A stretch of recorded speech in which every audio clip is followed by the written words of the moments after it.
Welcome to the second episode of the CCFBA podcast. We're delighted to be interviewing our first former player today with 131 games, a League One title, Player of the Season, EFL Team of the Year spot, and that playoff final. I'm sure you can't wait to hear what Fankaty Dabo has to say.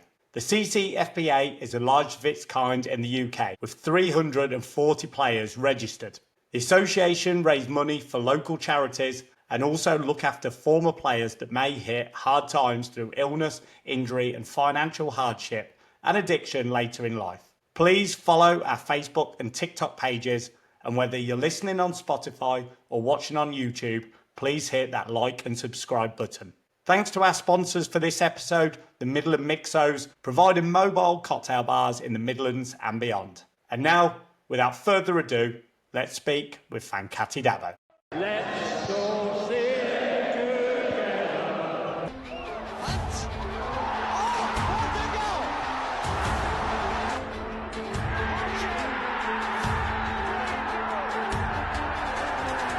Gus Harmer scores! The Sky Blues are sky high. We'll fight till the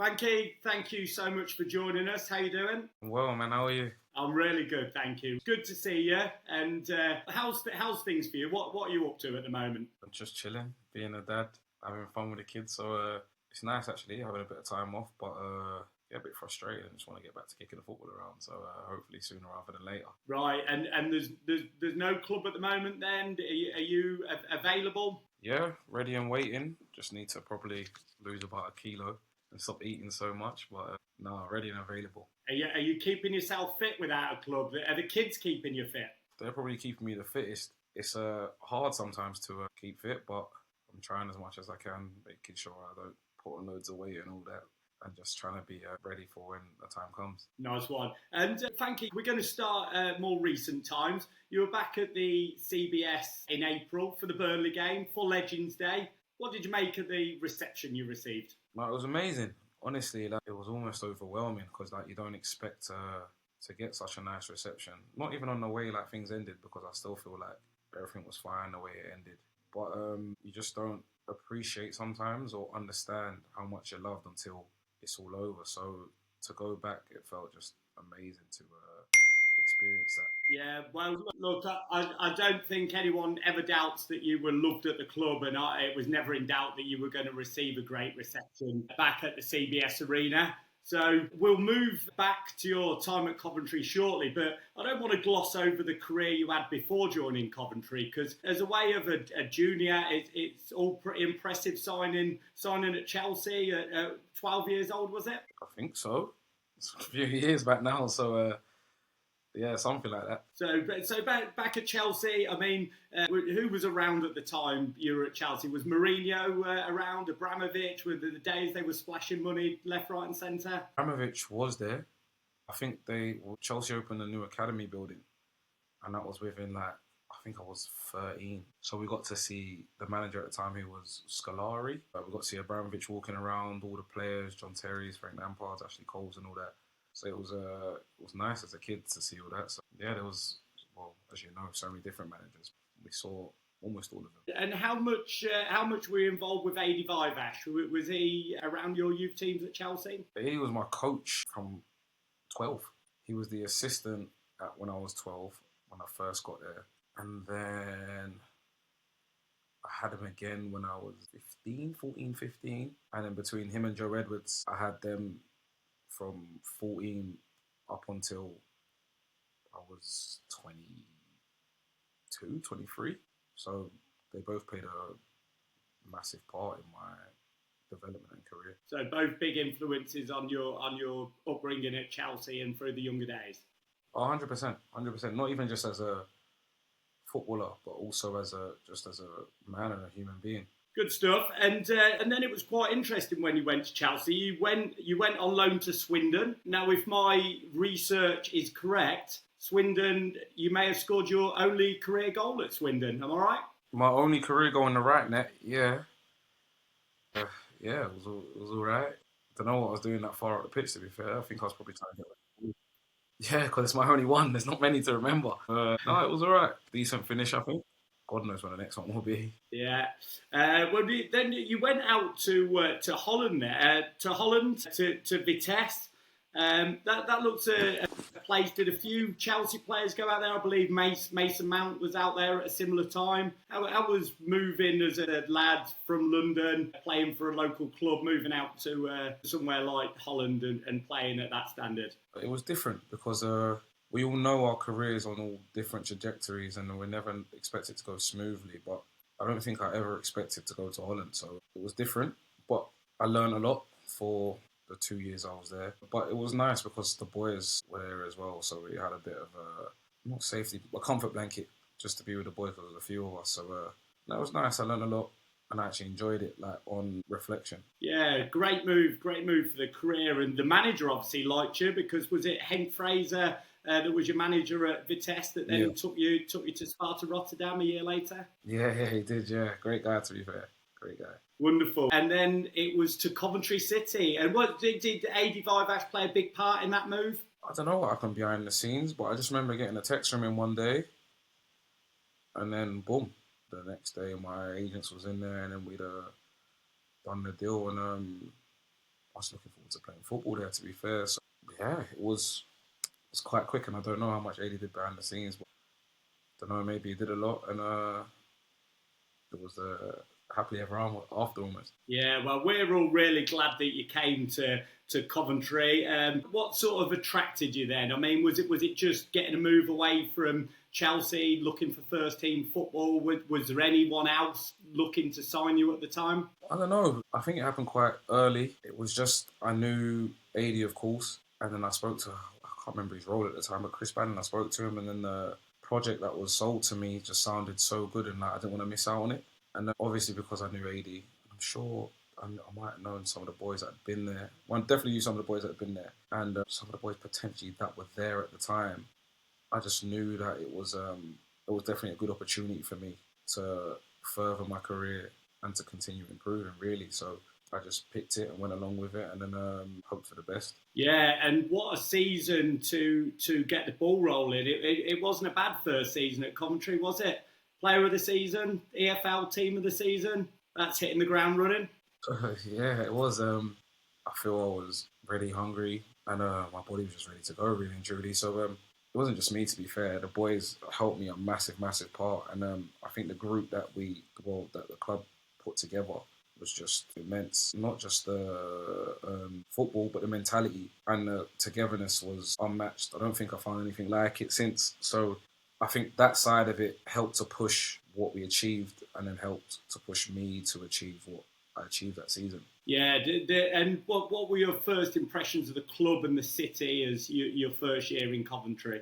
It was different because obviously I've been used to Chelsea, which was just a massive building. You're almost in a bubble and just think everything's rosy and every other club's going to look exactly the same. So it was a bit, not a shock because I've been to other clubs where it wasn't like Chelsea, but to sign permanently, there's no outs, that you got to come there, do well, or stick it out.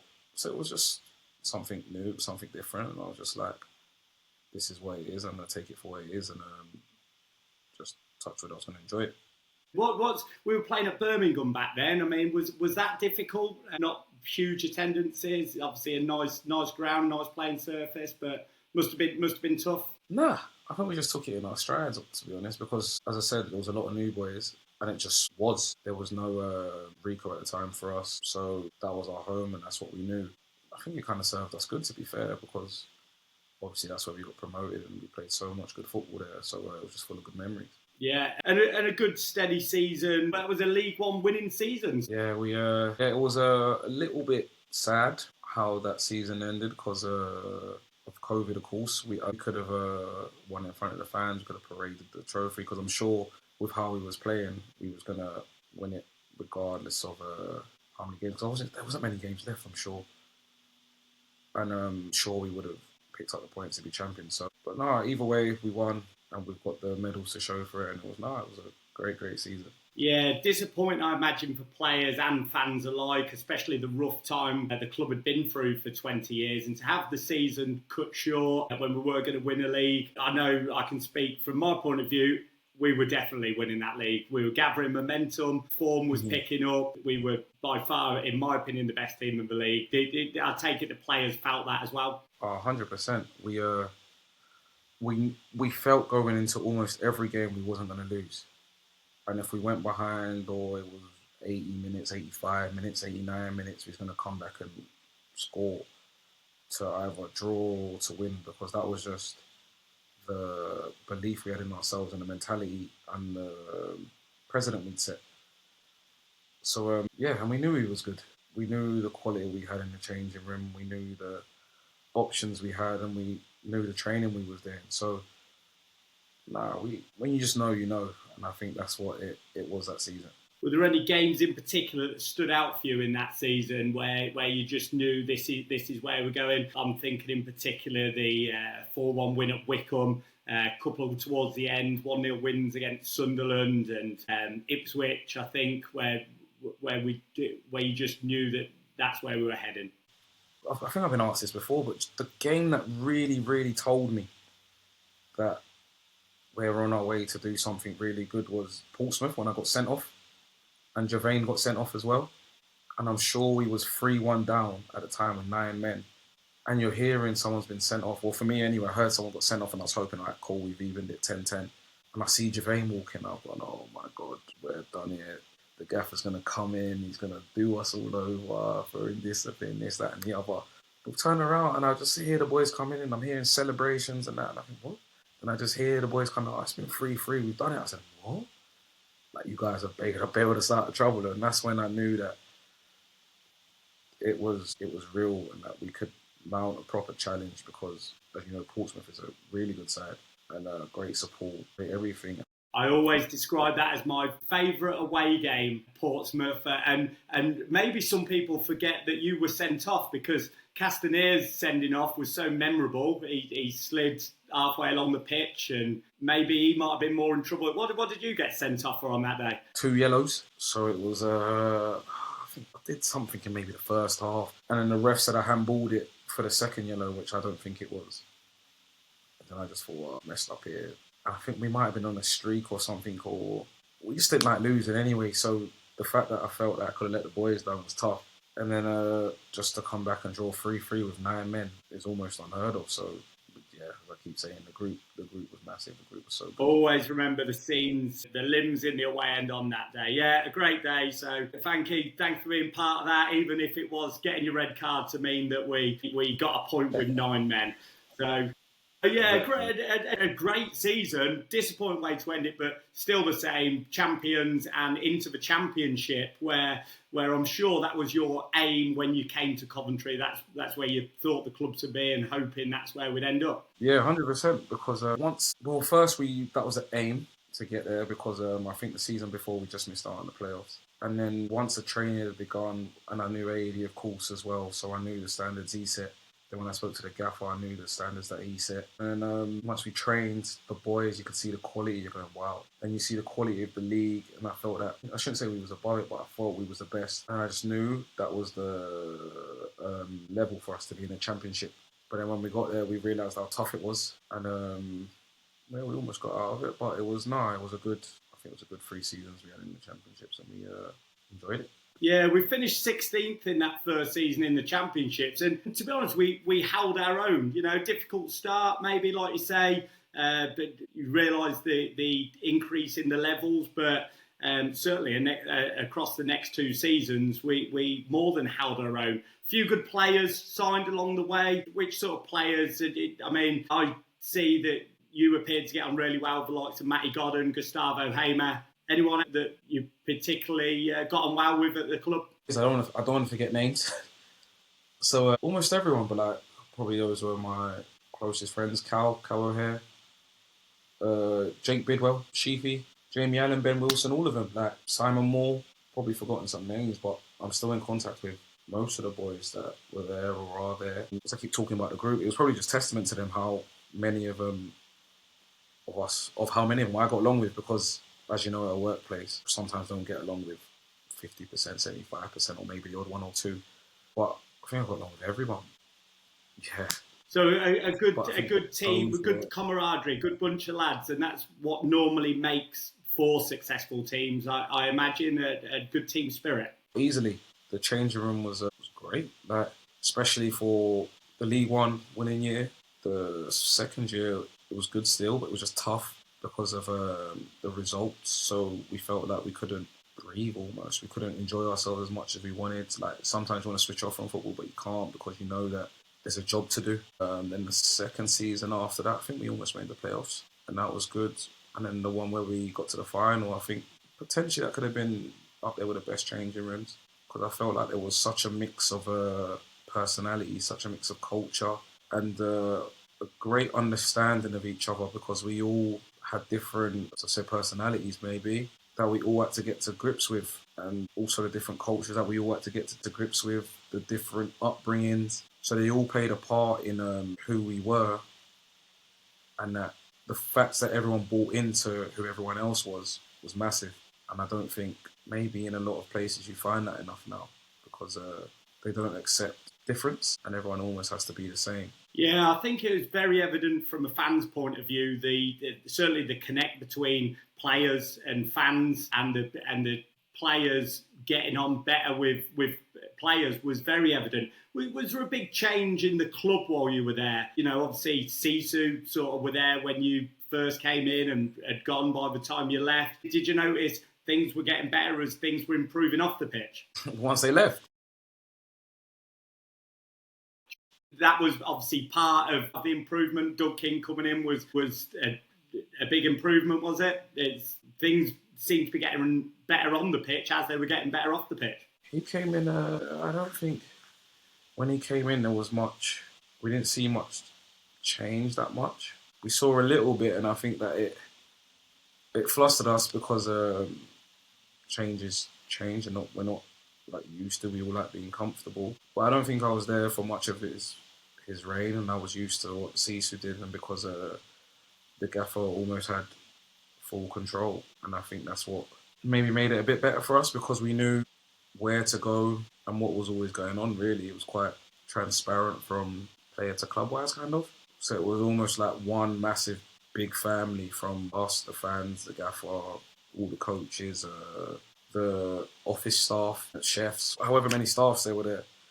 It was all honestly one big family, so it was really nice. And I think that's maybe the only change I saw once the ownership changed. It wasn't as much of a family, and maybe a bit less transparent maybe. Yeah, good to hear positive things about that behind the scenes. So going into the 21-22 season, we'd established ourselves, things were looking better. We returned to the Rico, as it was known then. How was that, after going from playing behind closed doors to playing at Birmingham in front of smaller crowds to returning to the Rico and the numbers starting to come back? Returning there, I think we just realised how big the pitch was.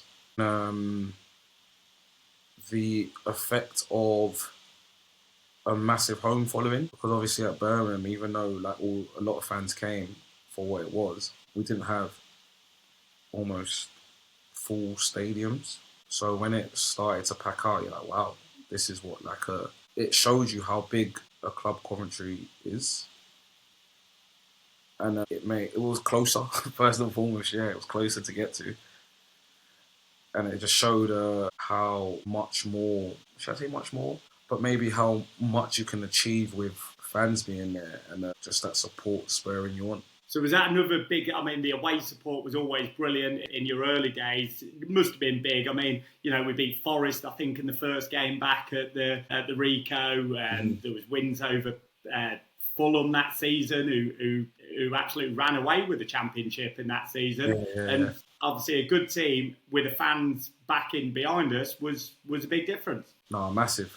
I remember that at Forest when the first game of the season, 2-1, wasn't it? But just the late goals, the early goals, the celebrations, the connection, it just felt so much better being at the Rico at that time. So, I can't commend the fans enough, and whoever got us back to the stadium, because I felt like it was massive, and it made us, for some of us who haven't played for like big clubs in their first team environment made us appreciate and understand and really thrive once we moved back there. Yeah, brilliant to be back. And that really set the basis, I think, for what was to happen in the season that followed.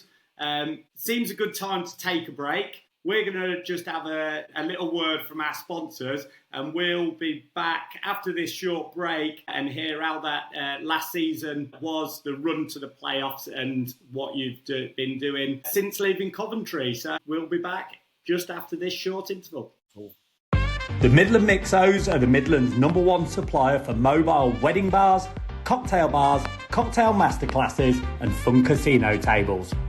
Coventry City fan ready to serve you. Look them up at www.midlandmixos.com. They bring the party to you. Welcome back. 30 seconds we were away, but Fankaty Dabo is still here. Change positions, change of iPad, and we are ready to start talking about the 2022-23 season, which, as we've already touched on, started all a bit strange with 4 away games to start the season. What was the belief in the squad at the start of that season, Fanky? It was still good. I'm sure we didn't.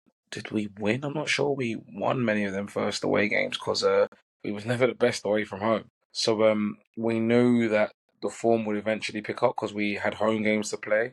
And as long as we kind of stuck in and around it, that the points would just slowly pick up. And we knew what we're like. We never really started the season well, or even games well. So when it was our time, we knew it was our time. Yeah, it might have been in October when we got, I can't remember if there was a win before, but I know Middlesbrough at home was October, where the season really, with a win there, 1-0 scrappy win. How was the belief after the start? Because I imagine it was a strong squad. People would have expected a bit more that season, but a bad start. I take it that it was never a relegation battle, was it? No. I think we had that already the first season where it was difficult, and we knew that once we got going, we was going to get going, and where we had our plans and we had our goals set, and we just had to get on track to achieve them. Yeah, there was never really a doubt in our minds that there was a possibility of getting us to where we wanted to get to. So a lot of belief that it was a bad Christmas. I think we got beat by Wrexham in the FA Cup. They haven't done too badly since, have they? Nah, some way they just win games, honestly.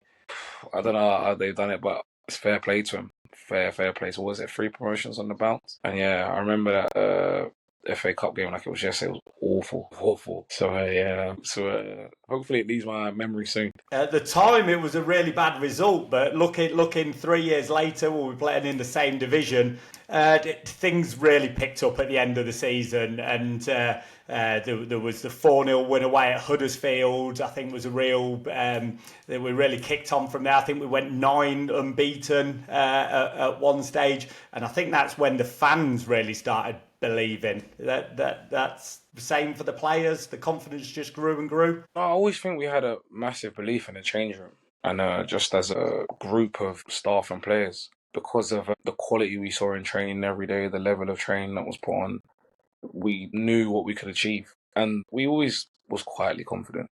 So we just had to literally just go into games and translate what we'd done in training into games and show that belief that we had. And a big part of that season was the goals of Victor Gyökeres. Did you know that he'd go on to do the things that he's done since leaving Coventry? Yeah, because like the first season when he first came on, you're watching him and you're going, oh, who's this guy who doesn't pass? And we had countless arguments of just pass the ball, do this, it's a team game, blah, blah, blah.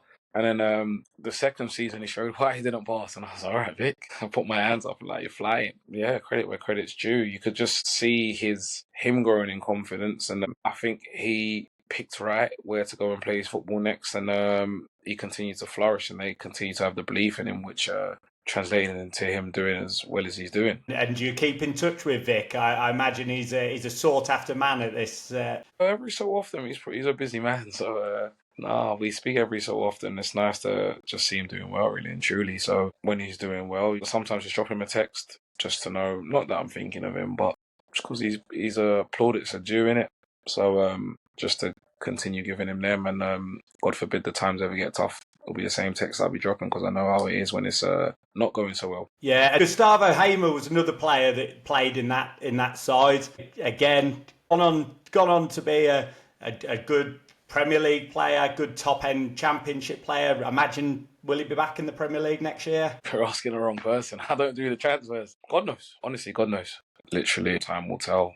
And hopefully he tells me before I find out in the news. He's certainly got the quality of being back in the Premier League. And one thing we don't want is him playing against us again and sticking free kicks in the top corner. So let's hope he gets his move. Did you play as much as you would have liked in the season? Certainly towards the end, the change.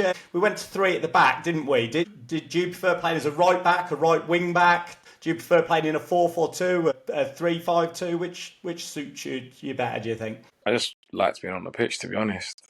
Like, that season, of course, yeah, I didn't play as much as I wanted to. I think I got injured just as Brooke came in. And he played really well, to be fair to him, so it was hard to dislodge him from the side. So,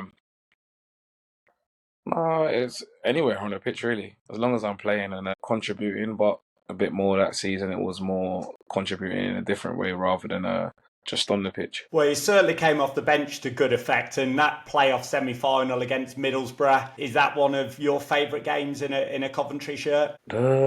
Maybe because of the feeling after of knowing we was going to Wembley to hopefully achieve what we all dreamed of as kids. So I think that's potentially why that game could have been up there for me. Yeah, certainly the way we celebrated at the end gave that impression, and the connect again between the fans and the players at that time. It again, one of my favourite away days. And that brings us on to Wembley. Had you played there before? Was it a first time for you? Time going in. And how was the build up to that game? Felt a bit intense because we knew the magnitude of the game. But once we was on the training pitch, it just felt like normal, working hard to go win a game of football.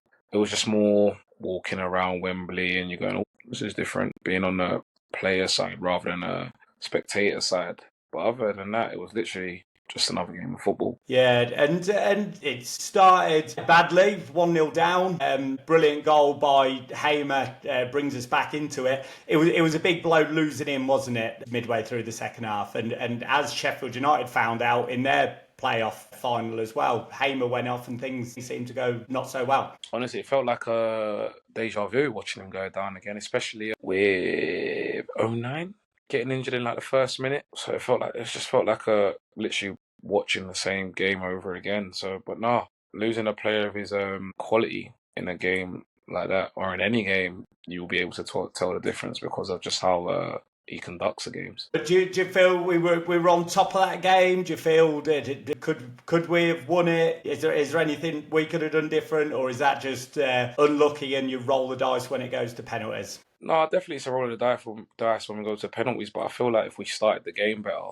then it wouldn't have been such an uphill battle to win the game. I think that maybe we lacked a little bit of belief potentially. I don't know. I honestly don't know. It was just, I think maybe it was for us to win and we didn't, but fair play to Luton. They maybe, I don't know, I can't say prepared better, but they won the game in the end, and it's football. It was certainly a game that could have gone either way. And it goes to penalties.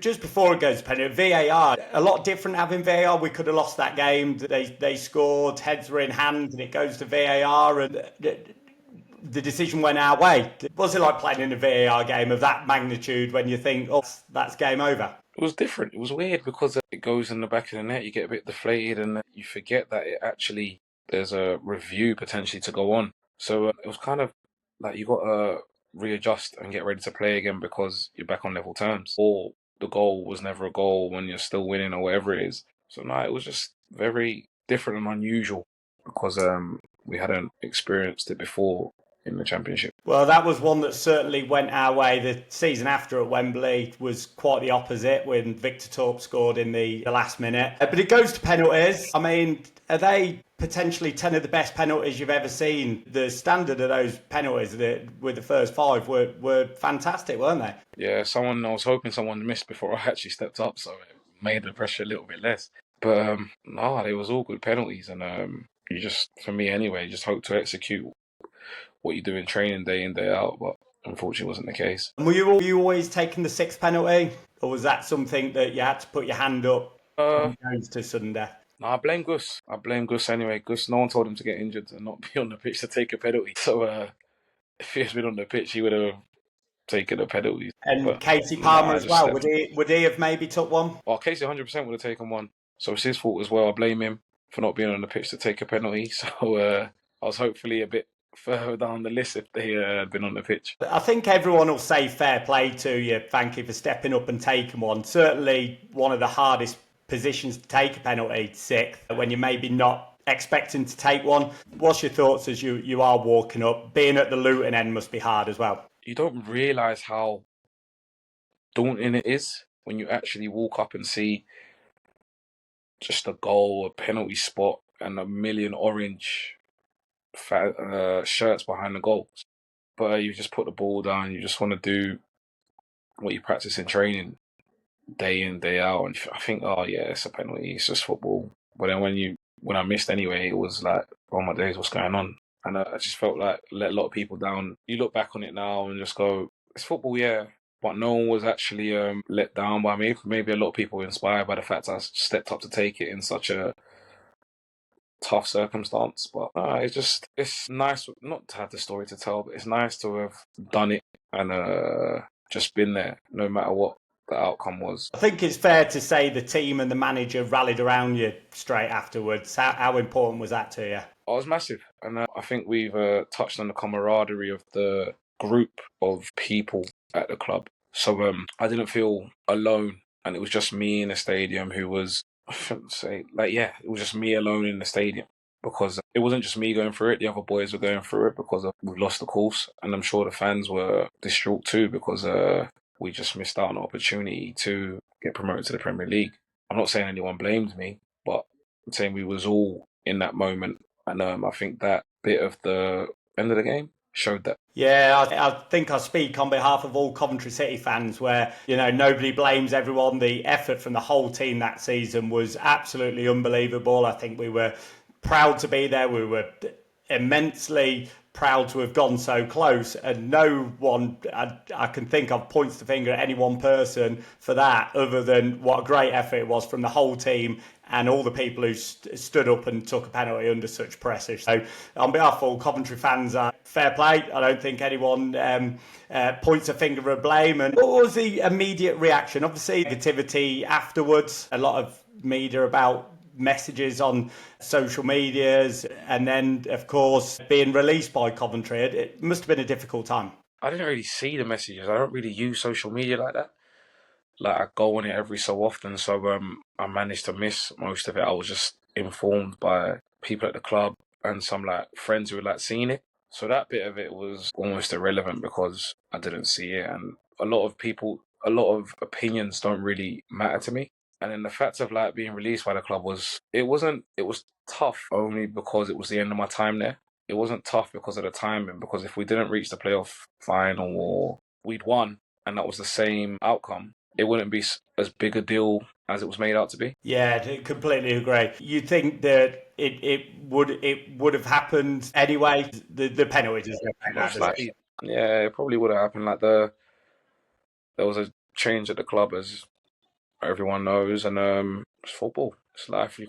You very rarely can be somewhere forever. So it's just what goes on. Well, hopefully there was many good memories at Coventry. I certainly think that the fans know that you were a part of a very successful time, a massive upsurge in the fortunes of Coventry City, and you were a massive, massive part of that. And so, again, on behalf of all Coventry City fans, thanks for those times. You did move on.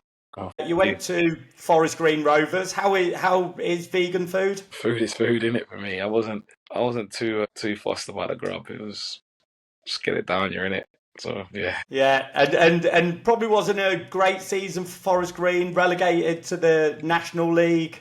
And people will want me to ask about Troy Deeney and his management role, and certainly his comments at the end of his time. Is that something that's affected you? Not really. I don't really talk about it anymore. I don't really give it the time of day. It's just what it was. I feel like if I commented at the time or I comment now.